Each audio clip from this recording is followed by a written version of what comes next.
Bismillahirrahmanirrahim. Assalamualaikum warahmatullahi wabarakatuh. Selamat pagi untuk mahasiswa di mata kuliah praktikum analisis numerik 1 ya. Ini hutang video saya untuk menjelaskan mengenai materi solusi sistem persamaan linear.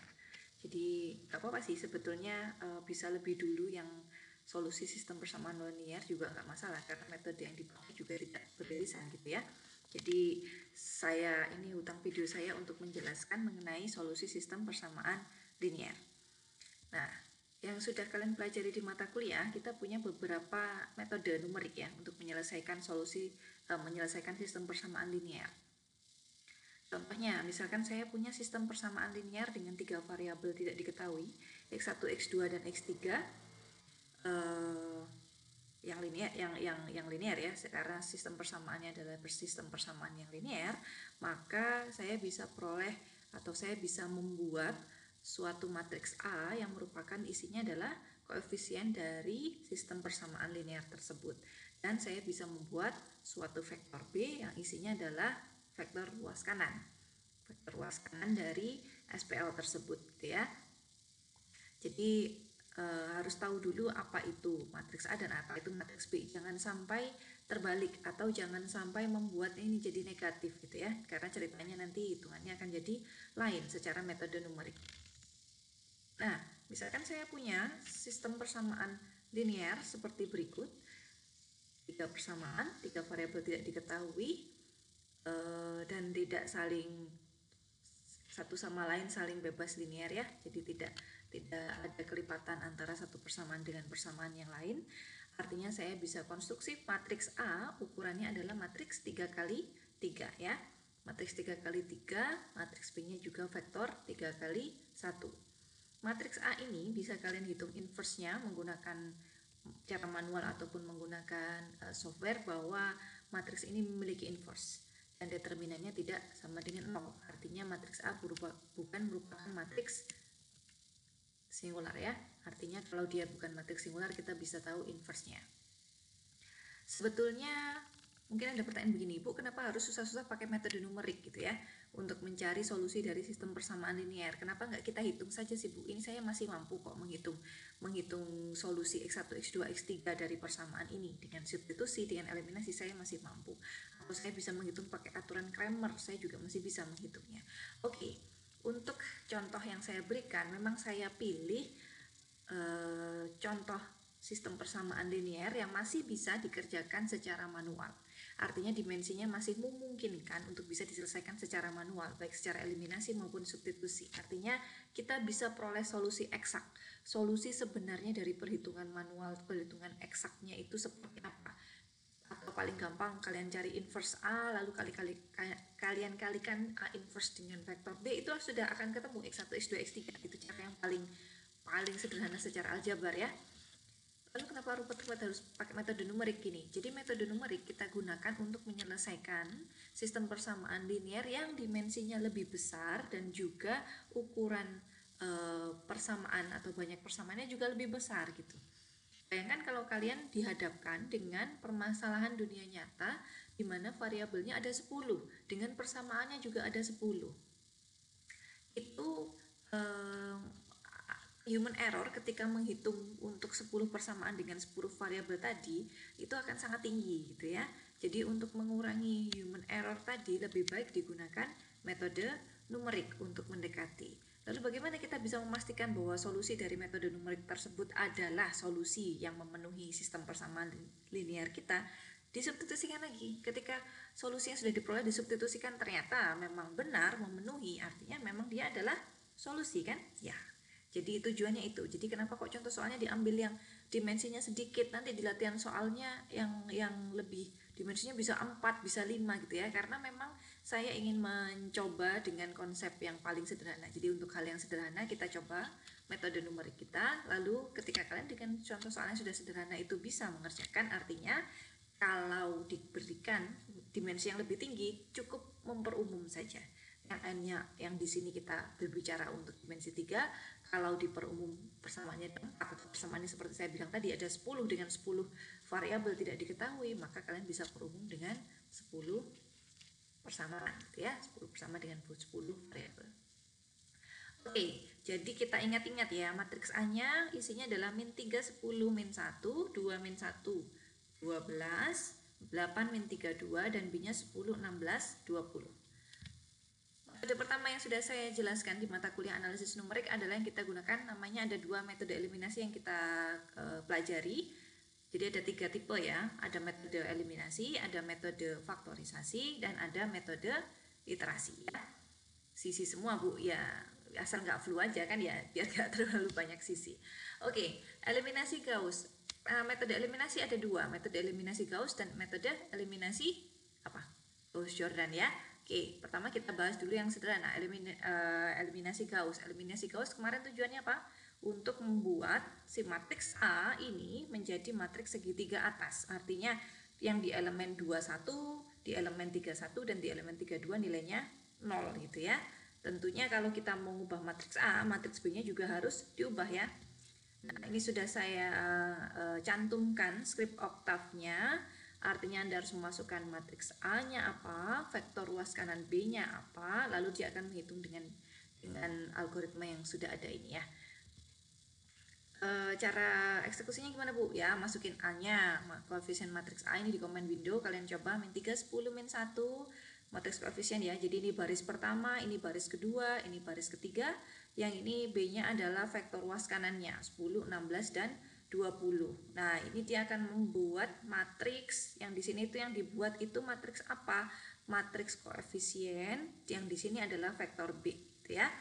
Seperti di operasi baris elementer yang sudah pernah kalian pelajari di aljabar linier elementer. Jadi kita membuat matriks baru, isinya adalah yang sebelah kiri itu blok matriks A atau blok matriks koefisien, sedangkan yang sebelah kanan adalah vektor B gitu ya.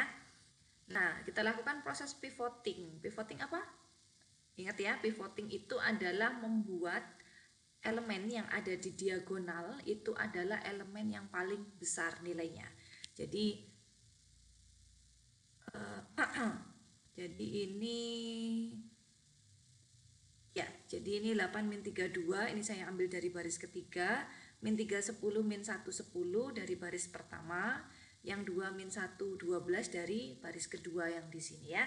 Nah, jadi ini dia mengurutkan berdasarkan elemen-elemen terbesar diagonalnya gitu. Jadi kalau kita mau ambil diagonal, oke.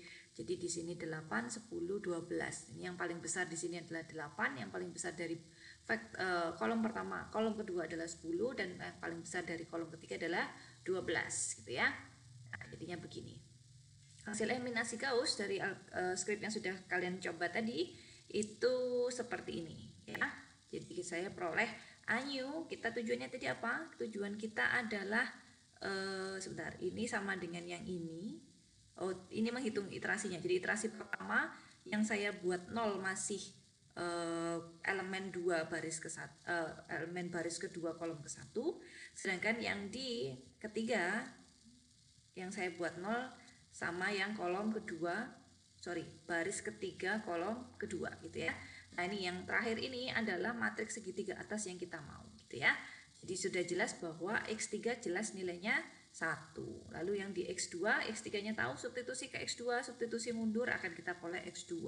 Substitusi mundur lagi ke persamaan pertama jadi 3 gitu ya. Nah, ini mungkin saya perlu tunjukkan oktavnya. Sebentar, ini ya, ini koefisien A, kita maunya tadi berapa? Min 3, 10, min 1. Jangan lupa diberi titik koma untuk membedakan baris pertama dan baris kedua. Titik koma yang di sini untuk membedakan baris kedua dan baris ketiga ya. Vektor B 10, 16, 20 ya. Jadi persis seperti yang saya tunjukkan di slide gitu. Jadi sebetulnya tanpa penjelasan saya sekarang sudah bisa mencoba sebetulnya ya. Oke, jadi saya peroleh solusinya adalah 3, 2, dan 1. Nah, ini skripnya bisa kalian otak-atik ya. Bu, saya nggak mau inputkan di comment window ya. Kalian input aja di sini.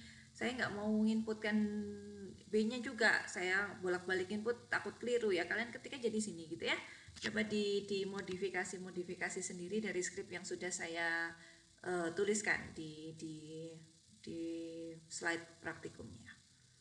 Oke, step by stepnya juga harus kalian pahami ya, karena saya tidak akan bisa menjelaskan langkah per langkah, waktunya nggak akan cukup. Jadi menurut saya cara paling efektif untuk praktikum adalah dengan mengetik ulang apa yang sudah saya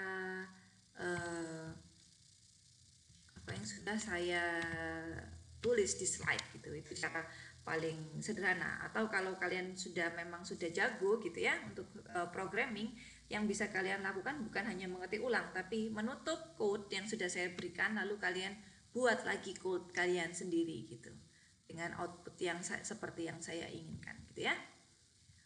Selanjutnya, nah ini selain eliminasi Gauss, kita punya eliminasi Gauss-Jordan. Kalau eliminasi Gauss buat menjadi matriks A menjadi matriks segitiga atas, kalau eliminasi Gauss-Jordan kita mau bikin matriks A menjadi matriks diagonal. Jadi selain diagonal nilainya 0. Contohnya gimana? Contohnya, nah ini juga saya lakukan pivoting ya. Gunanya pivoting apa? Jadi biar lebih ketata aja gitu. Jadi matriks A-nya itu terstandar gitu ya. Jadi semua orang punya matriks A yang sama gitu. Karena kalau saya menuliskan persamaan tiga persamaan tadi dibolak-balik kan juga bisa ya, tetap saja nilainya sama kan, ekuivalen gitu. Jadi kita buat pivoting agar standarnya sama antar orang per orang. Dari hasil eliminasi Gauss-Jordan perulangan pertama atau iterasi pertama kita peroleh elemen kedua dan elemen ketiga, baris kedua dan baris ketiga di kolom pertama nilainya 0, lalu baris ketiga kolom kedua itu nilainya 0 di iterasi kedua, lalu selanjutnya yang kita nolkan adalah yang ini ya, atas di sini. Ini yang atas, ini yang baris ke 1 kolom kedua dan juga baris ke 3 kolom kedua. Yang di iterasi ketiga yang kita nolkan adalah baris ke 1 kolom ketiga dan baris kedua kolom ketiga ya. Jadi kita peroleh juga solusinya adalah 3, 2 dan 1. Oke ya. Ntar saya tunjukkan ininya. Oke, ini ya. Nah, ini matriks A-nya min 3, 10, min 1, titik koma, 2, min 1, 12. Ini jangan kebalik ya. Jangan kebalik menuliskan titik koma dan spasinya, karena spasi itu untuk membedakan elemen di baris, sedangkan titik koma itu untuk mengganti barisnya gitu ya. Jadi jangan sampai terbalik. 10, 16 dan 20. Nah, ini ya. Jadi persis seperti yang saya tunjukkan di slide praktikumnya. Selanjutnya adalah faktorisasi. Kita punya apa? 3 metode: eliminasi, faktorisasi, dan iterasi. Untuk faktorisasi, yang pertama adalah faktorisasi crowd. Apa itu faktorisasi crowd? Dia mengubah menjadi matriks A, itu kita ubah menjadi matriks perkalian dari matriks segitiga bawah dan matriks segitiga atas. L dikali U akan jadi matriks A. L itu kenapa disebut L? Karena dia lower, di bawah gitu ya. U itu dari kata upper sebenarnya, bagian atas. Jadi yang ini atau segitiga atas, yang ini itu lower atau segitiga bawah. Jadi matriks A kita pisahkan menjadi matriks perkalian matriks segitiga bawah dikali matriks segitiga atas ya. Jadi kalau di ini saya nggak ada pointer. Jadi kalau L dikali U sama dengan L dikali U dikali X sama dengan B, maka U dikali X sama dengan Y gitu ya. Kalian bisa peroleh X-nya atau bisa atau U dikali X sama dengan B gitu, lalu nanti kita peroleh jadi 1 sebentar. Nah, ini kita lakukan substitusi mundur gitu ya.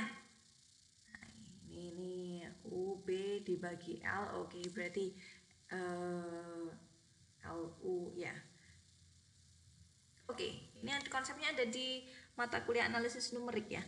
Jadi saya nggak mau ulang juga sih, nanti waktunya juga habis. Kalian bosan nanti dengarkan video saya.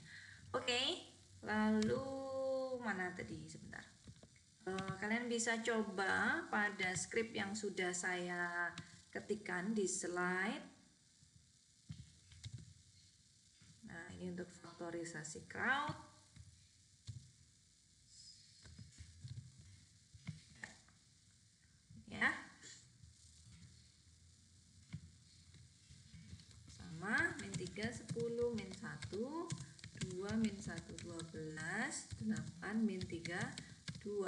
vektor ruas kanannya isinya 10, 16, dan 20 ya. Saya bisa lihat vektor Y nya sebetulnya. Vektor Y ini saya peroleh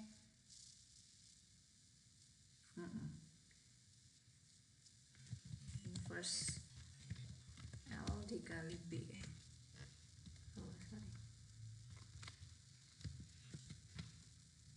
Inverse L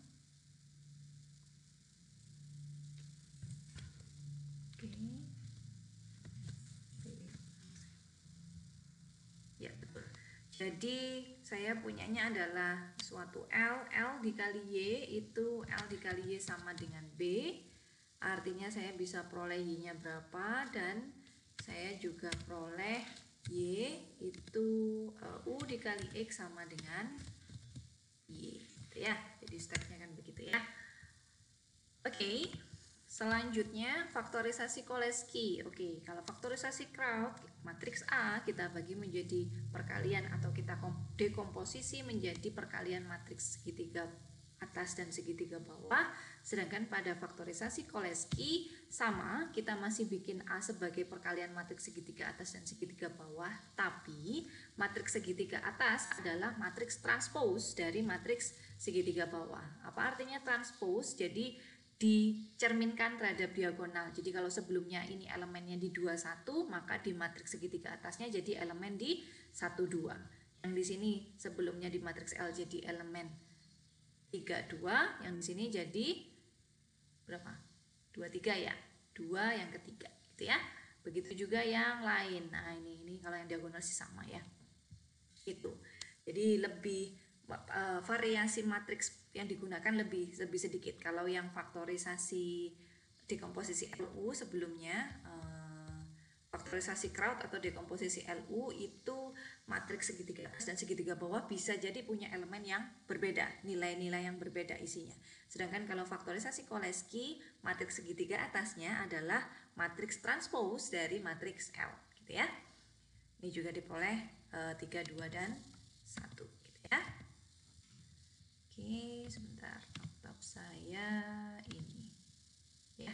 Jadi caranya masih tetap sama, kurang lebihnya sama, ya samalah, sama saya bilang, dengan perhitungan definisi L-nya saja yang sedikit berbeda, L dan U. Oke, matriks koefisien A min 3, 10 min 1, 2 min 1, 12, 8 min 3, 2. Ruas kanannya adalah 10, 16, 20. Sebentar. 3, 10 min 1, 2 min 1, 12, 8 min 3, 2, 10, 16, 20. Oke, ini apa yang keliru? Oke, saya harus cek lagi yang ini ya. Ada script yang keliru sedikit kayaknya di sini. Yang ini sudah betul ini. Oh, sorry. Di sini tidak ada pivoting ya yang saya lakukan. Hati-hati ya. Oke. Jadi yang di sini matriks koefisien A. Nah, ini harus saya kasih notes bahwa matriks A adalah matriks setelah dilakukan pivoting ya.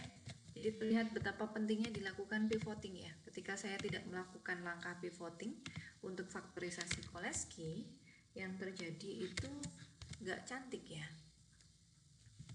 Min 3, 2, min 3, 10, min 1, 2 min 1, 12.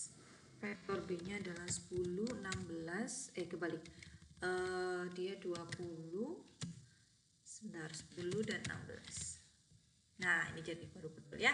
Jadi hati-hati untuk script yang saya berikan di untuk faktorisasi Cholesky, matriks A-nya adalah matriks setelah dilakukan pivoting ya. Oke. Atau kalian bisa tambahkan algoritma atau script untuk membuat matriks A jadi bisa tidak dalam pivoting juga kalian bisa tambahkan ya, modifikasi aja. Yang sebelumnya kan di sini saya sudah bikin buat dia jadi pivoting, langkah pivoting. Nah, ini hasil pivoting. Nah, tinggal di copy aja, tinggal dicoba-coba ya. Memang dibuat begitu biar kalian kritis gitu ya, nggak hanya mengikuti apa yang saya jelaskan saja, kritis dengan apa yang saya jelaskan. Oke, iterasi Jacobi. Oke. Nah, ini iterasi Jacobi. Jadi kalau di iterasi metode yang digunakan apa? Di iterasi, di looping, diganti terus gitu ya. Kita punya dugaan nilai X-nya, nilai vektor X-nya elemennya nilainya berapa. Kita punya dugaan, masukkan, kita evaluasi gitu ya. Jadi matriks Jacobi ini iterasi Jacobi ini metode yang sebetulnya paling enak. Kenapa dilakukan paling enak? Karena dia tidak perlu melakukan, jadi secara matematisnya dia tinggal ngelooping aja, nggak ada perhitungan untuk mencari bagaimana seharusnya elemen matriks L, matriks U gitu ya, atau tidak perlu melakukan operasi baris elementer juga gitu ya. Nah, ini contohnya. Jadi tapi memang iterasinya jadi butuh banyak. Kalau yang sebelumnya enaknya apa? Karena kita sudah melakukan perhitungan matematis dengan menghitung. Misalkan kalau di metode faktorisasi kita sudah menghitung elemen matriks L sama U-nya seharusnya seperti apa. Karena kita sudah menghitung secara matematis, kita sudah punya bentuk secara umum, tinggal dimasukkan ke looping, dia tinggal menghitung itu. Sedangkan kalau di metode iterasi, dia harus menghitung setiap iterasi. Bisa jadi dugaan kita atau nilai awal yang kita duga ini nilainya terlalu jauh daripada nilai jawaban aslinya gitu. Kalau ini saya ambil sedikit dekat ya, 2,5, 1 sama 1,33, jadi dapatnya 321. Kalau semisal di sini saya ambil 25, 10 dan 13, bisa jadi iterasinya akan lebih banyak gitu ya.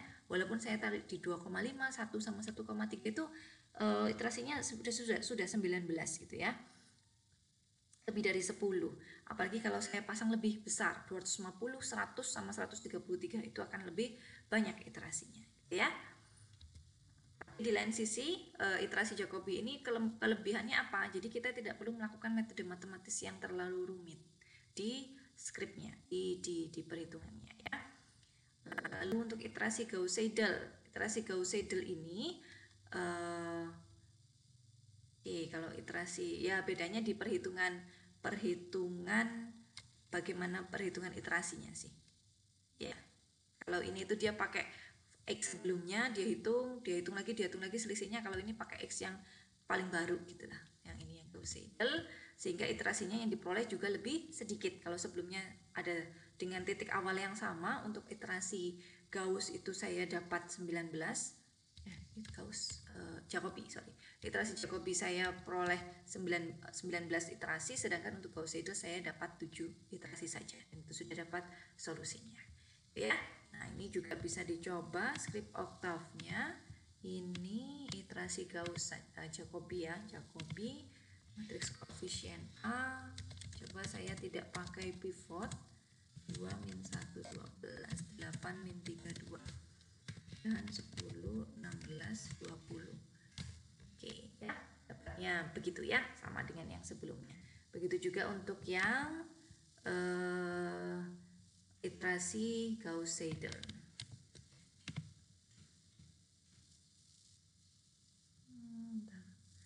Iterasi Gauss-Seidel Jacobi. Ini dia iterasi Gauss-Seidel. Oke, matriks A-nya adalah min 3, 10, min 1. Ini nggak perlu pivoting ya, kan nggak pakai pivoting itu dia juga sudah bisa jalan, sudah bisa menghitung solusinya.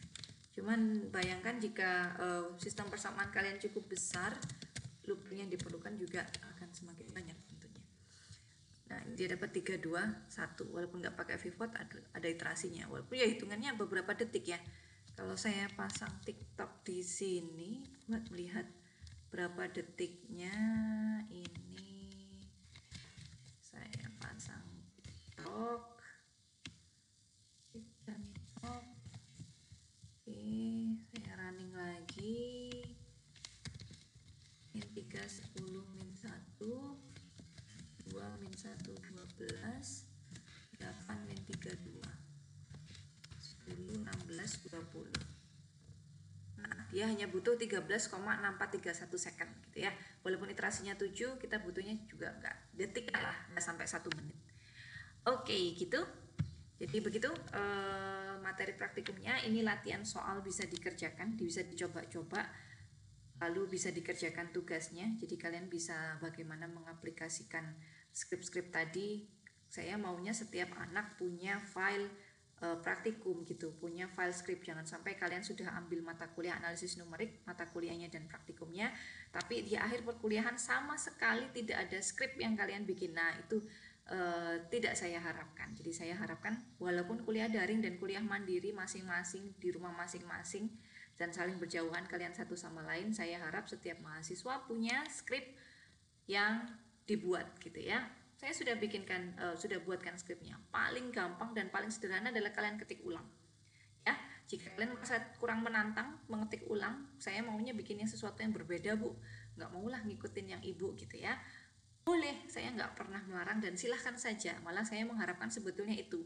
Tapi saya khawatirnya jika saya meminta anak-anak mahasiswa saya di kelas praktikum untuk langsung membuat skripnya masing-masing tanpa ada panduan yang jelas, itu jadinya kalian bingung gitu ya.